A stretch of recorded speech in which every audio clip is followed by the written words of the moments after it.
Welcome back. इस video के अंदर हमारा जो लास्ट कंपोनेंट है उसके बारे में हम बात करेंगे, जो कि हमारा एमयू लैब के अंदर है। तो हमारे पास यहाँ पे आता है टाइमलाइन का कंपोनेंट। तो हम देखते हैं कि हम टाइमलाइन किस तरीके से बनाते हैं। तो उसके लिए मैं इसकी डॉक्यूमेंटेशन के अंदर जो चला जाऊँगा, तो हमारे पास यहाँ पे जो टाइमलाइन होती है उसको यूज़ करके हम इवेंट्स को जो वो डिस्प्ले करवा सकते हैं क्रोनोलॉजिकल ऑर्डर में। तो हमारे पास यहाँ पे बेसिक सी एग्जांपल यहाँ पे आपको नजर आ रही है टाइमलाइन की। अगर हमने इस तरह का लेआउट बनाना है तो उसके लिए हम टाइमलाइन कंपोनेंट का जो है वो यूज़ कर सकते हैं। तो इसको यूज करने के लिए हमें यहाँ पे कुछ कंपोनेंट्स जो है इंपोर्ट करने पड़ेंगे। तो उसके लिए मैं वीएस कोड के अंदर जो चला जाऊंगा एंड देन सबसे पहले न्यू फाइल बना लूंगा यहाँ पे MUI टाइमलाइन के नाम से। देन मैं यहाँ पे कंपोनेंट ऐड कर लूंगा यूजिंग RFC। तो मेरे पास जो कंपोनेंट होगा वो ऐड हो जाएगा। फिर हमने यहाँ पे कंपोनेंट्स को इंपोर्ट करना जो कि हमें चाहिए टाइमलाइन को बनाने के लिए। तो हम उनको MUI लैब के अंदर जो है वो इंपोर्ट करेंगे। तो हम उनको बारी बारी जो है वो इंपोर्ट करते हैं। तो सबसे पहले जो हमारे पास कंपोनेंट है वो हमारे पास है टाइमलाइन का। तो मैं यहाँ पे कर लेता हूँ टाइमलाइन। मेरे पास आ गया टाइमलाइन। टाइमलाइन के बाद हमारे पास यहाँ पे आता है टाइमलाइन आइटम। तो मैं यहाँ पे कर लेता हूँ टाइमलाइन आइटम, मेरे पास आ जाएगा। और टाइमलाइन आइटम के बाद यहाँ पे हमारे पास है टाइमलाइन सेपरेटर। तो उसके लिए मैं यहाँ पे कर लेता हूँ टाइमलाइन सेपरेटर। उसका जहाँ पे जो एल है ये छोटा लिखना है हमने। और उसके बाद जो अगला कंपोनेंट है वो हमारे पास है टाइमलाइन सेपरेटर। तो मेरे पास यहाँ पे आ जाएगा टाइमलाइन सेपरेटर। और इसके बाद जो अगला कंपोनेंट हमने इंपोर्ट करना है वो हमारे पास है टाइमलाइन कनेक्टर। Timeline connector. और उसके बाद जो अगला कंपोनेंट हमारे पास आता है वो होता है टाइमलाइन कंटेंट का। तो वो मैं इंपोर्ट कर लेता हूँ टाइमलाइन कंटेंट। इसके बाद जो अगला कंपोनेंट हमने इंपोर्ट करना है वो हमारे पास है टाइमलाइन डॉट। मेरे पास यहाँ पे आ गया टाइमलाइन डॉट। और टाइमलाइन डॉट के बाद जो हमारे पास कंटेंट है वो हमारे पास है टाइमलाइन ऑपोजिट कंटेंट, जो कि हम बाद में जब इंपोर्ट करेंगे जब हम देखेंगे कि हम ऑपोजिट कंटेंट किस तरीके से जो है वो शो करवाते हैं। तो मैं यहाँ पे आ जाऊंगा, डिव को यहाँ से हटा देता हूँ। मैं सिंपली यहाँ पे टाइमलाइन को ऐड कर लेता हूँ। टाइमलाइन मेरे पास आ जाएगा। और टाइमलाइन के अंदर जो पहला कंपोनेंट हमने इन्वोक करना है वो हमारे पास है टाइमलाइन आइटम। मैं इन्वोक कर लेता हूँ टाइमलाइन आइटम को। और टाइमलाइन आइटम के अंदर हमारे पास यहाँ पे होता है टाइमलाइन सेपरेटर। और फिर उसके अंदर हमारे पास होता है टाइमलाइन डॉट। तो मैं यहाँ पे कर लेता हूँ टाइमलाइन आइटम के अंदर मेरे पास आ जाएगा टाइमलाइन सेपरेटर, मेरे पास आ जाएगा।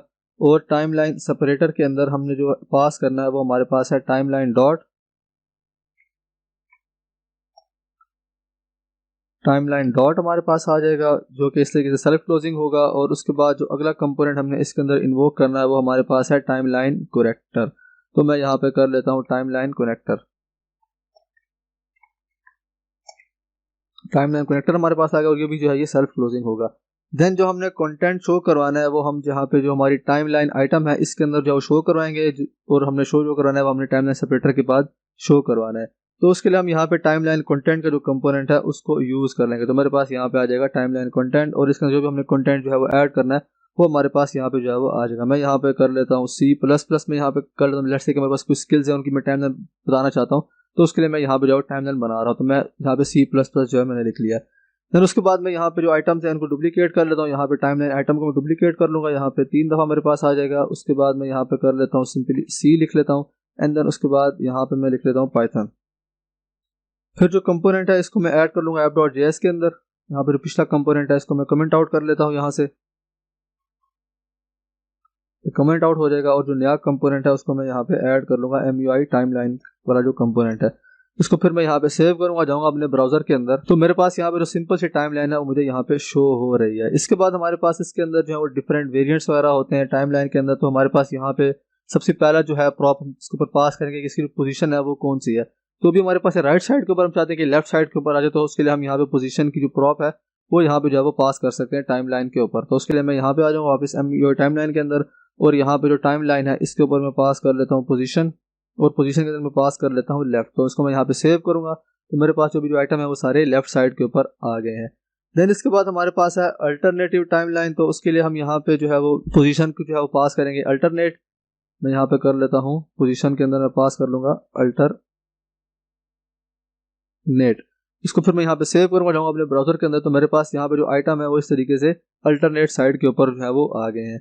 देन हमारे पास यहाँ पे आता है कलर। तो कलर की प्रॉप भी हम इसके ऊपर पास कर सकते हैं। तो उसके लिए हम यहाँ पे जो हमारा डॉट है उसके ऊपर हम यहाँ पे कलर की प्रॉप जो है वो पास करते हैं। तो मेरे पास यहाँ पे आ गया। तो यहाँ पे हमारे पास आ गया टाइमलाइन डॉट। तो मैं तीनों को सिलेक्ट कर लूँगा और सिंपली जो कलर की प्रॉप है इसके ऊपर मैं यहाँ पे पास कर लेता हूँ। तो मेरे पास यहाँ पे आ गया कलर। और इसके ऊपर मैं पास कर लेता हूँ एरर। तो उसको मैं यहाँ पे सेव करूँगा। तो मेरे पास यहाँ पे जो डॉट हो गया उनका कलर यहाँ पे जो आप देख सकते हैं रेड हो गया है। देन इसके बाद हम चाहते हैं कि हम इनको आउटलाइन करें वेरिएंट के अंदर, तो वो भी हम कर सकते हैं। तो हम देखते हैं कि हम किस तरीके से करते हैं। तो उसके लिए हमें क्या करना पड़ेगा, हमें जो टाइमलाइन डॉट है इसके ऊपर वेरिएंट की प्रॉप जो है वो पास करनी पड़ेगी। तो मैं यहाँ पे इनके ऊपर प्रॉप पास कर लेता हूँ तीनों के ऊपर दोबारा से। मेरे पास यहाँ पे आ गया वेरिएंट, और वेरिएंट के अंदर मैं पास कर लेता हूँ आउटलाइन। तो उसको मैं यहाँ पे सेव करूँगा तो मेरे पास यहाँ पे जो डॉट होंगे वो भी सारे आउटलाइन हो जाएंगे इस तरीके से।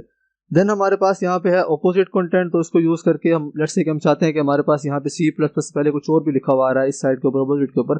तो उसके लिए हम यहाँ पे टाइमलाइन ऑपोजिट कंटेंट का जो कंपोनेंट है उसको यूज़ करके ऑपोजिट कंटेंट भी जो है वो डाल सकते हैं।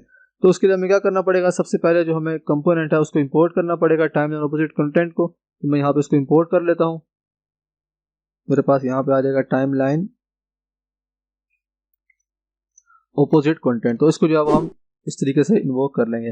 देन उसके बाद मैं आ जाऊँगा टाइमलाइन आइटम के अंदर, और टाइमलाइन आइटम के अंदर जो हमारा टाइमलाइन सेपरेटर है उससे पहले हम इस कंपोनेंट को जो है वो इन्वोक कर लेंगे। तो मेरे पास यहाँ पे जो कंपोनेंट मैंने अभी इंपोर्ट किया टाइमलाइन कंटेंट का, उसको मैं इस तरीके से जो है करूँगा टाइमलाइन ऑपोजिट कंटेंट वाले को। देन जो भी कंटेंट हमने पास करना है हम इसके ऊपर जो है वो पास करेंगे। लेट्स से कि मैं चाहता हूँ मेरा इसके अंदर एक्सपीरियंस कितना, तो मैं यहाँ पे कर लेता हूँ 1 ईयर। तो उसको मैं यहाँ पे सेव करूँगा, फिर इसको मैं नीचे वालों के अंदर भी ऐड कर लेता हूँ, यहाँ भी ऐड हो जाएगा, और उसके बाद यहाँ पे जो है वो ऐड हो जाएगा। तो इसको मैं सेव करूँगा तो मेरे पास यहाँ पे जो ऑपोजिट कंटेंट है वो भी इसके अंदर जो है वो आ गया। तो इस तरीके से जो है वो हम MUI के अंदर टाइमलाइन को जो है वो बनाते हैं। आई होप पूरी कॉन्सेप्ट समझ आ गया होगा। So see you in the next video.